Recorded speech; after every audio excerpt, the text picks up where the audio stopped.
Olá, eu sou Ana Cláudia Chandra, do ISE Espiritualidade, e aqui novamente com vocês, compartilhando o capítulo 8 do Bhagavad Gita, Alcançando o Supremo. O Bhagavad Gita é feito de capítulos, e dentro de cada capítulo, são 18 capítulos no total, e hoje iremos começar o capítulo 8. E dentro desse capítulo, existem vários versos, onde nós iremos compartilhar conjuntamente aqui essa sabedoria milenar do Bhagavad Gita, que é o Bhagavad Gita como ele é, de sua divina graça, A.C. Bhaktivedanta Swami Prabhupada. Ele escreveu o Bhagavad Gita, transcreveu o Bhagavad Gita, mas quem realmente ditou o Bhagavad Gita foi a Suprema Personalidade de Deus, Shri Krishna. Então, dentro desse movimento, nós vamos aprendendo cada dia, com cada verso, cada momento que eu compartilho aqui com vocês, é um momento especial para que a gente possa conjuntamente, eu e vocês que me assistem, neste lindo grupo co-criado, e a cada membro deste grupo foi perguntado de um por um se gostaria de receber essa, não digo informação, eu iria dizer informação, mas eu não diria que é uma informação, eu diria que é uma sabedoria milenar, onde nós, conjuntamente, estamos aqui unidos, de mãos dadas, em direção ao Supremo, em direção a esta sabedoria. Vou fazer aqui minhas reverências para começar o estudo. Om Namo Bhagavate Vasudevaya, Om Namo Bhagavate Vasudevaya, Om Namo Bhagavate Vasudevaya. Capítulo 8, Alcançando o Supremo, verso 1. Arjuna perguntou: ó meu Senhor, ó pessoa suprema, o que é Brahman? O que é o eu? O que são as atividades fruitivas? O que é esta manifestação material? E o que são os semideuses? Por favor, me explica. Todas essas perguntas, Arjuna, que era amigo de Krishna, da Suprema Personalidade de Deus, sim.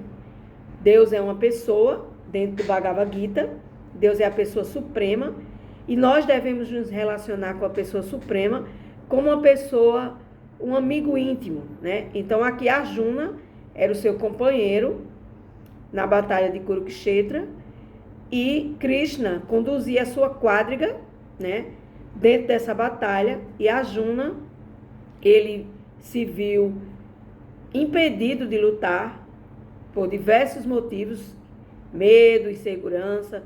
Quando ele chegou no momento da batalha, ele chegou lá e ele viu Krishna conduzindo a quadriga, que é como se fosse uma carruagem, e Krishna era o cocheiro, a Suprema Personalidade de Deus, na sua infinita misericórdia e humildade, era o próprio cocheiro. E aí, o cocheiro conduzia Arjuna para a batalha. E assim somos nós. Krishna nos conduz para a nossa batalha interior. Krishna nos conduz para que a gente veja o que é que a gente precisa se purificar, se melhorar dentro dessa sabedoria divina. Eu vou mostrar aqui, o Bhagavad Gita como ele é. E aqui, no Bhagavad Gita como ele é, aqui está Krishna, a Suprema Personalidade de Deus. Aqui está os cavalos, e Krishna conduzia Arjuna, que era um guerreiro. O Dharma, a missão de Arjuna era guerrear, era ser um grande guerreiro. E dentro desse processo, Krishna, Suprema Personalidade de Deus, conduzia Arjuna com os cavalos para essa batalha. E assim a gente pode conduzir a nossa vida para nossas batalhas, e nós podemos ter Deus nos guiando para nossas batalhas. E dentro dessa condução, e dentro desta condição, nós precisamos aprender sobre o Supremo. E aqui foram feitas 3 perguntas. Arjuna perguntou a Krishna: Krishna, me explique, o que é Brahman? O que é o eu? O que são atividades fruitivas? O que é essa manifestação material, essa matéria, esse planeta, as coisas que existem na matéria visíveis, né? E o que são os semideuses? Por favor, explique-me isto. Assim somos nós, aqui no Bhagavad Gita, tentando entender todo esse processo. Agora eu vou ler o significado de Srila Prabhupada, que compilou todo o Bhagavad Gita. E aqui, Prabhupada, ele fala o seguinte: o Senhor Krishna, a suprema personalidade de Deus, responde às diversas perguntas formuladas por Arjuna, começando com o que é Brahman, né? O Senhor também explica o que é karma, as atividades fruitivas. E o serviço devocional, que nós devemos prestar serviço devocional, e os princípios do yoga, ou seja, os princípios da união com Deus. Yoga significa união. E o serviço devocional em sua forma pura. Como é que nós podemos aprender a servir Deus em sua forma pura? Então, no outro livro sagrado, que chama Srimad Bhagavatam, explica que a suprema verdade absoluta é conhecida como Brahman, Paramatma e Bhagavan. Então, Brahman é a verdade absoluta. Paramatma é aquele que está localizado em nosso coração como Deus no coração. E Bhagavan é o Senhor Supremo. Então, Brahman é a alma, que somos nós, criada pelo Supremo. Paramatma é Deus instalado no nosso coração, nos vigiando sempre, os nossos atos, pensamentos, sentimentos e ações. E Bhagavan é o Senhor Supremo, né? Então, nessa trilogia, né, a entidade viva, que somos nós, a alma individual, também se chama Brahman. Só estou repetindo, né? E Arjuna também pergunta sobre o Atma, que se refere ao corpo, a alma e a mente. Então, Brahman é a criação da energia espiritual da nossa alma. A alma é o Atma, onde dentro desse Atma está localizado a mente, os sentidos e outras denominações. E assim, conforme esse dicionário védico da filosofia dos Vedas, Atma refere-se à mente. Então, eu sou Brahman, uma alma criada por Krishna, pela suprema personalidade de Deus, através da sua energia pessoal, Brahman, alma, e Krishna é a suprema personalidade de Deus. Porque Deus tem o seu aspecto pessoal e o seu aspecto impessoal. Então, quando a gente se relaciona com Deus, a gente está se relacionando com a forma pessoal de Deus, ou seja, a forma pessoal da suprema personalidade de Deus. E o Atma refere-se à mente, né? A alma, ao corpo e também aos sentidos. Então, dentro da alma existe o corpo, que acopla a alma vem e entra nesse corpo, né? Imagine um bebê que nasce e ele dá o primeiro choro, ali a alma entrou naquele momento e o bebê chora para dizer cheguei à terra. E dentro dessa alma existe essa parte dos sentidos, que é os sentidos ouvir, ver, cheirar, mastigar, todos os nossos sentidos que nós usamos para nos relacionar com o mundo material, né? Então, assim é a divisão dentro desse processo. O que é Brahman? A alma, né? O que é o eu? A alma, o Atma, que é a própria mente, porque tudo que nós realizamos, nós temos a mente como condutor. A nossa mente conduz a gente tanto para a felicidade como para a infelicidade, né? O que é a manifestação material? É os sentidos. É os sentidos e o que a gente faz com esses sentidos. Essas ações, não reações, ações fruitivas, que é as ações decorrentes do momento que a gente começa a agir com os sentidos e começa a realizar ações fruitivas, ou seja, tudo tem um fruto. O que eu faço tem um fruto. O que eu penso tem um fruto. Então, tudo o que eu como tem um fruto. Então, tudo vem dessa atividade fruitiva, dos frutos dos sentidos, né? E o Atma, essa palavra Atma, se refere à mente, que também é produto de direcionamento, ou seja, a mente, os sentidos, dentro dos sentidos tem o falso ego, que viremos falar em breve, né? E a alma, ela é a centelha criada por Deus pela suprema personalidade de Deus, na sua forma de criar, co-criar, impessoal e pessoal. Arjuna, que estava com Krishna na batalha de Kurukshetra, dirigiu-se ao Senhor Supremo como Purushottama, a grande alma, ou pessoa suprema. Purushottama significa pessoa suprema. E isso significa que ele estava apresentando estas perguntas não a um simples amigo, mas à pessoa suprema, sabendo que Deus é a autoridade última capaz de dar as respostas definitivas. Então, Brahman significa alma, o eu é o Atma, a mente que está dentro da alma.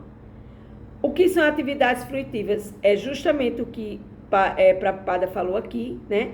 Que karma significa as atividades fruitivas. Então, tudo aquilo que eu faço no passado e no presente tem um resultado, ou bom ou mal, ou positivo ou negativo, né? E a manifestação material é tudo isso que a gente vê com os nossos sentidos. E o que são semideuses, vamos ver mais na frente.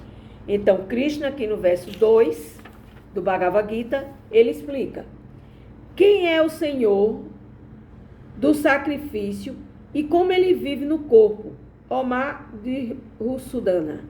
Madhusudana é outro nome dado à Suprema Personalidade de Deus. Deus tem inúmeros nomes, Deus tem inúmeras atividades. Deus é onisciente, onipresente, infinito. E nós não, nós temos as nossas limitações. Então aqui pergunta: quem é o Senhor do sacrifício e como ele vive no corpo? Ó Senhor, Madhusudana. Madhusudana. É uma pergunta. E como aqueles ocupados em serviço devocional podem conhecer-te ao chegar a hora da morte? Como é que eu posso chegar na hora da morte e conhecer a Suprema Personalidade de Deus, né? Então vamos aqui ao significado. O Senhor do sacrifício pode referir-se a Indra ou Vishnu. Vishnu é o líder das divindades primordiais, incluindo Brahma e Shiva. Então, dentro da filosofia védica, existem os semideuses. Por exemplo, Brahman é que cria a energia material.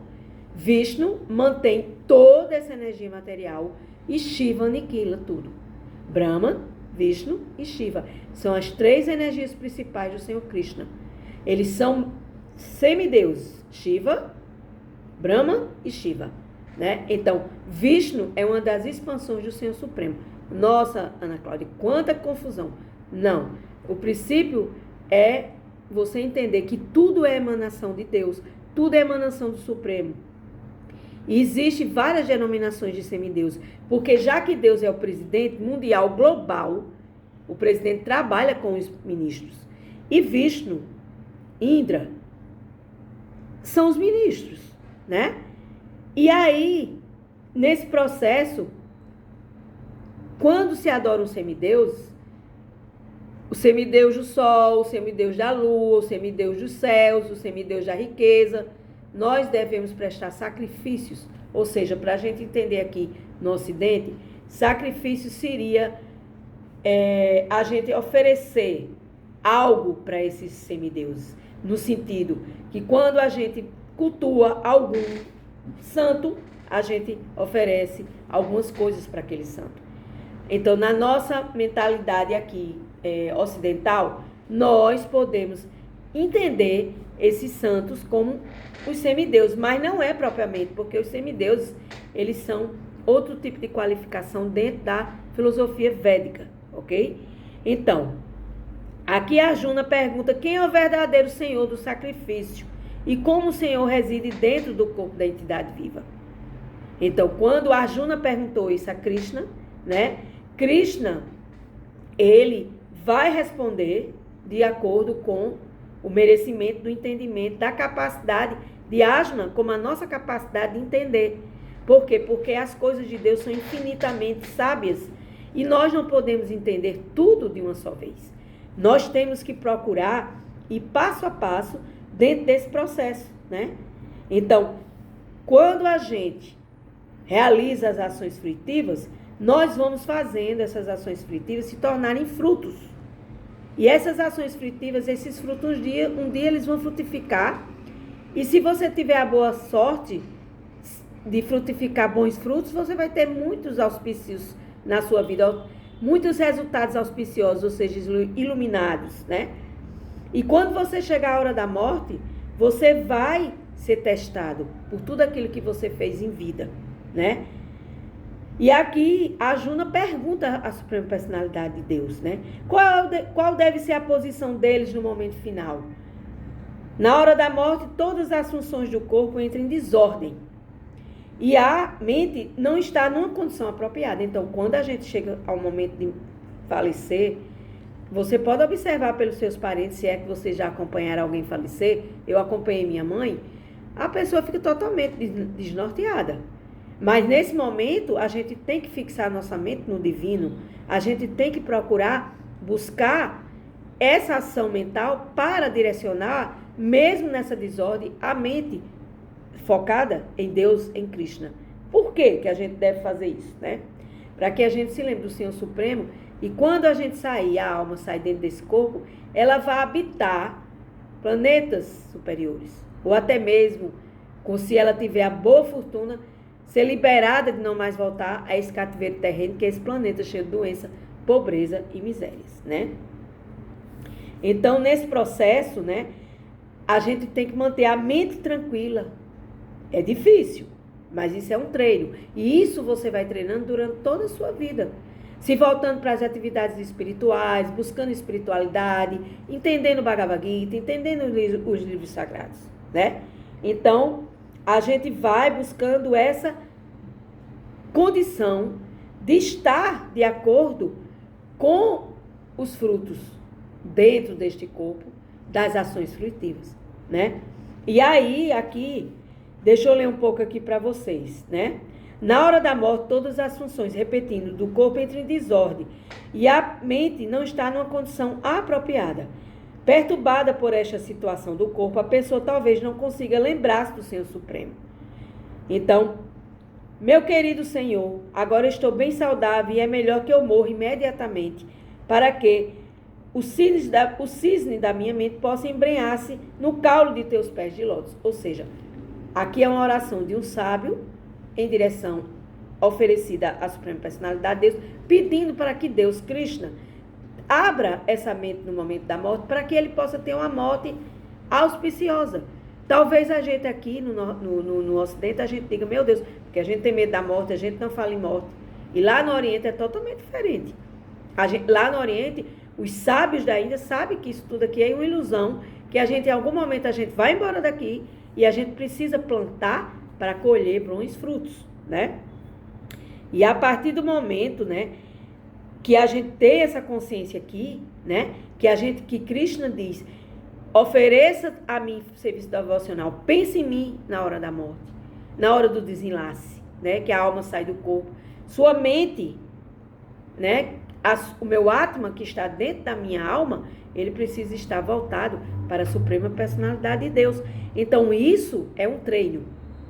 Isso é uma devoção, isso é um processo onde você vai passo a passo, vivenciando todo esse desenrolar dos fatos, né? Então, aqui, para terminar, a Arjuna pergunta como alguém pode fixar sua mente nos pés de lótus de Krishna em tal momento? Como é que a gente pode fixar a mente no momento da morte em Deus? Aí, no verso 3, para terminar, a Suprema Personalidade de Deus responde. A Suprema Personalidade de Deus disse: a entidade viva transcendental que somos nós, indestrutível, chama-se Brahman. Então a alma é Brahman. E sua natureza eterna chama-se Adhyatma, o eu. Então, Adhyatma é uma alma maior, é uma alma grande. Nós somos a pequena alma dentro de uma alma grande, né? A ação que desencadeia o desenvolvimento dos corpos materiais, das entidades vivas, chama-se karma, ou atividades fruitivas. Então, nós somos uma entidade viva transcendental, ou seja, a alma é transcendental, o corpo é que é finito. A alma é infinita, ela vem e volta em vários corpos várias vezes, até ela atingir o momento de não vir mais aqui. E isso só quem pode dizer e liberar é o Supremo, né? Então, a alma ela é indestrutível e eternamente existente em sua constituição e não muda em tempo algum. Então, nossa alma ela é indestrutível, né? Então, além da alma tem o Parabrahma, ou seja, que refere-se à entidade viva e também a alma, refere-se à entidade viva, e o para-Brahman, a alma maior, refere-se à suprema personalidade de Deus. Então, a alma dentro do o Atma dentro do para-Atma. A alma pequena na grande alma formam uma só. E nesse contexto, né, a nossa posição como entidade viva, que nós somos, né, é diferente da posição que ela assume no mundo material. Por quê? Porque quando a alma entra no mundo material, ela esquece completamente que ela é uma alma a serviço de Deus. E aí o que ela quer? Ela quer servir a matéria. Aí é onde entra o grande X da questão. Que a gente se enreda na matéria, esquece de Deus, esquece de muitas coisas, e a gente vive condicionado nos modos da natureza material, que serão estudados futuramente. E nesse processo, nós vamos tendo uma consciência material, né? Que é tentar ser o dono da matéria, mas esquecendo dessa consciência espiritual. Então, a gente tem que recobrar essa consciência espiritual, essa consciência de Deus, que eu sou uma alma dentro da grande alma em serviço a Deus, e não a serviço da matéria, né? Então, nesse processo, a gente precisa servir a Deus em serviço devocional.